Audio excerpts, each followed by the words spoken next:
If you're listening to this and you think, I've gone too far, let me say this clearly. I worshiped demons. I overdosed. I hurt people. I chose darkness on purpose. And Jesus still met me in a workplace office when I whispered his name, not because I was good, but because he is. This episode is based on the publicly shared testimony of Mason Skaggs. The story is presented in first-person narrative to reflect his experience as he has described it. This is not a dramatization for entertainment. It is a story of transformation. If you're watching this late at night, or in a difficult season, this may be for you. This is From Darkness to Light.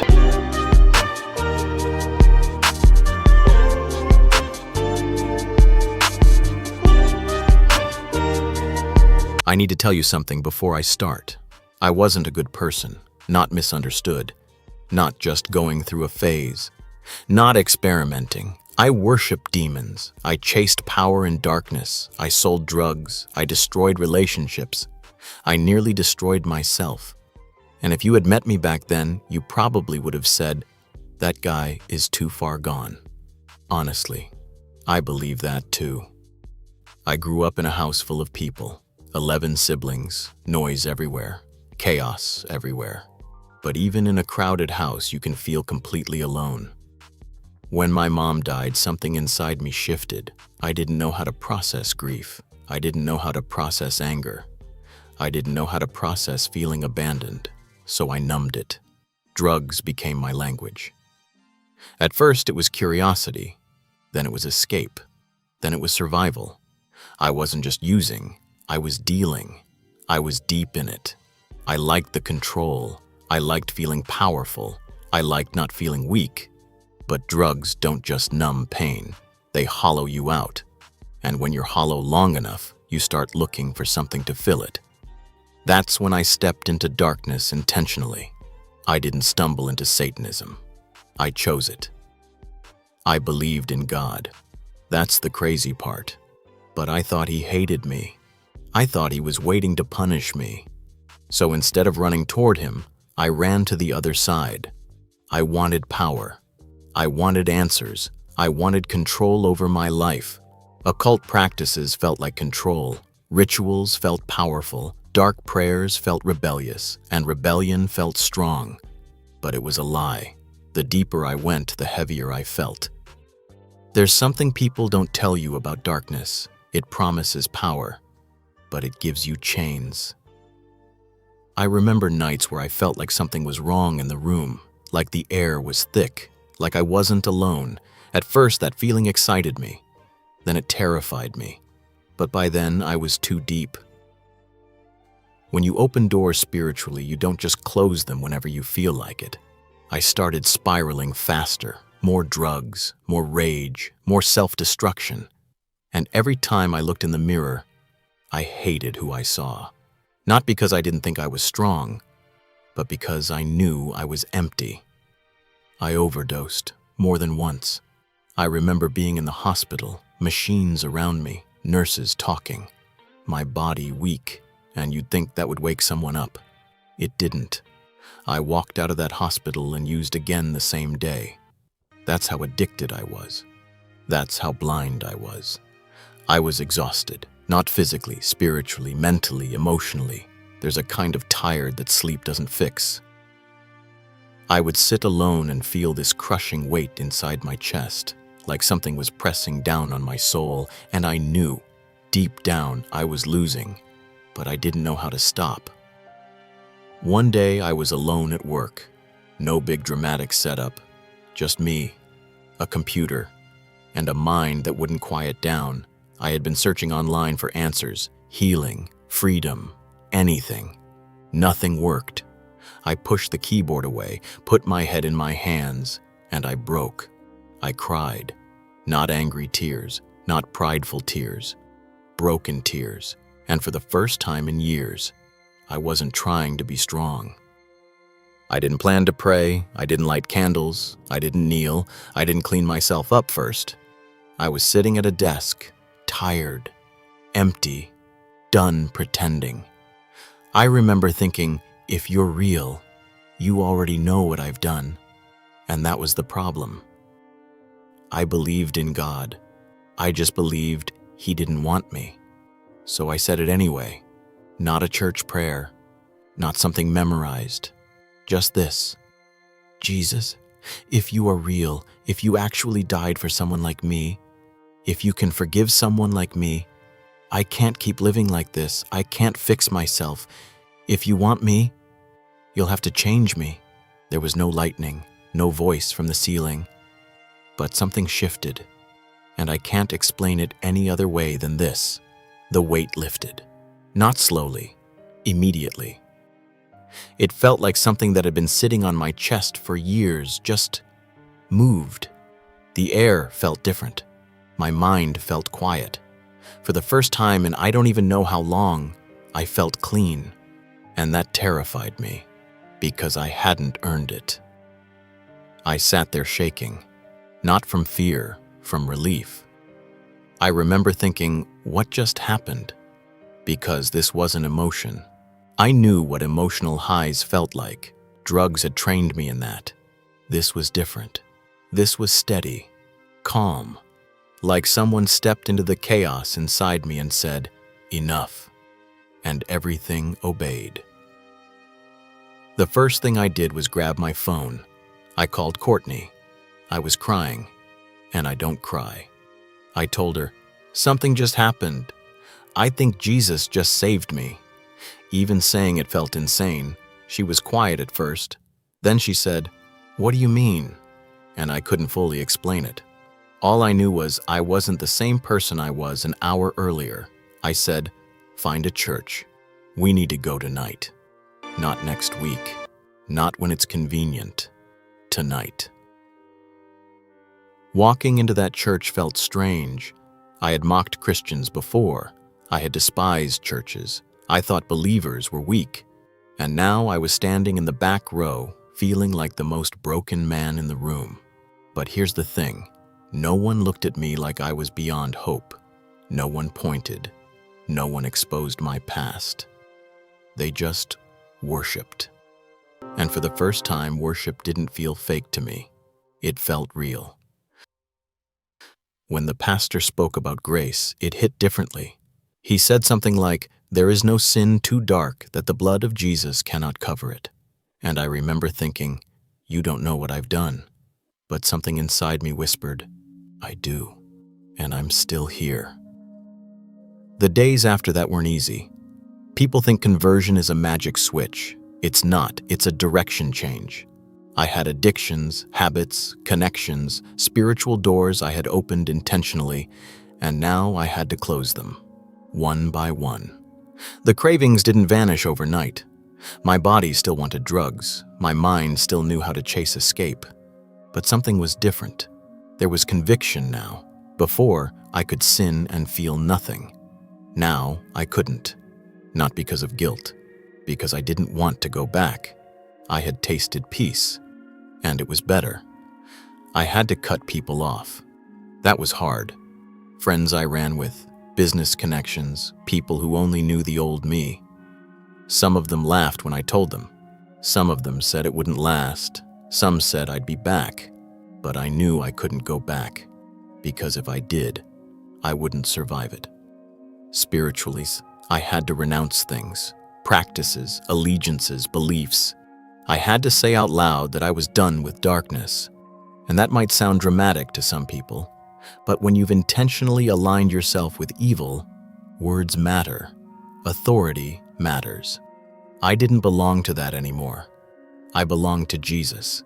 And saying that felt like breaking chains. But here's something most people don't talk about. When you leave darkness, darkness doesn't always leave quietly.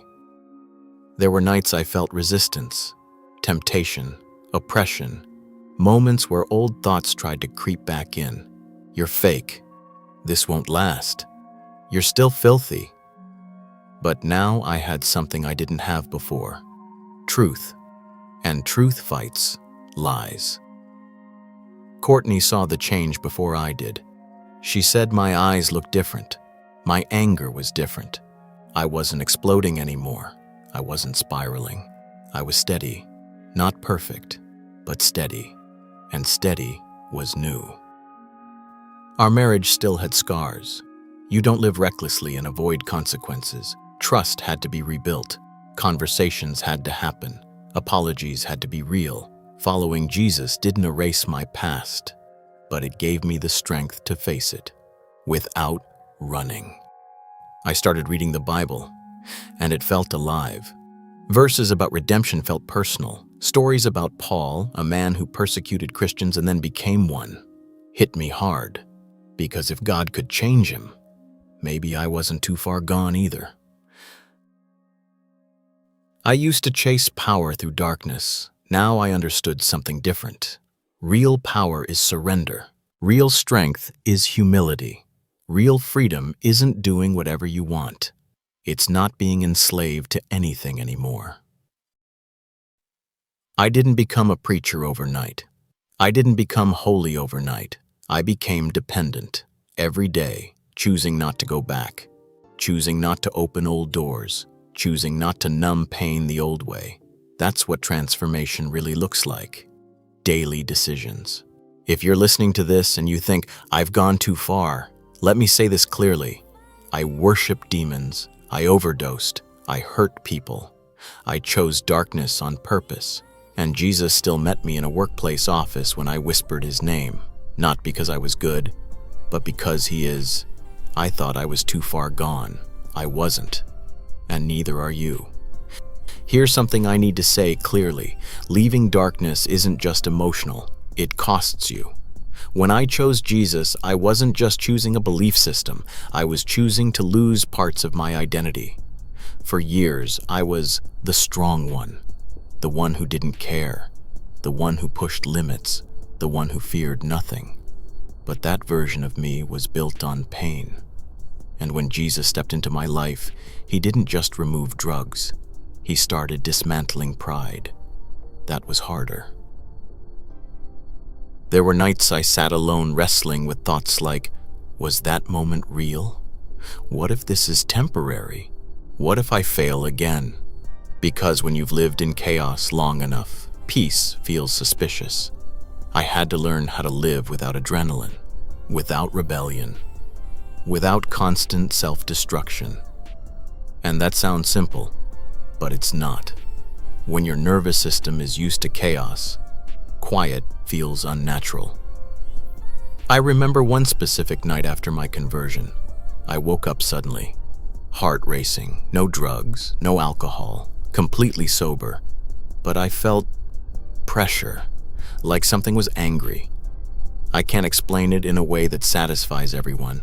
All I know is I felt resistance, and instead of fear taking over, I said one sentence out loud, I belong to Jesus. And the fear broke immediately. Before, I would have spiraled. Before, I would have reached for something to numb it. But this time, I stood still. That was new. The biggest battle wasn't demons, it was my flesh. Habits, triggers, memories. There were moments my body craved what my spirit rejected.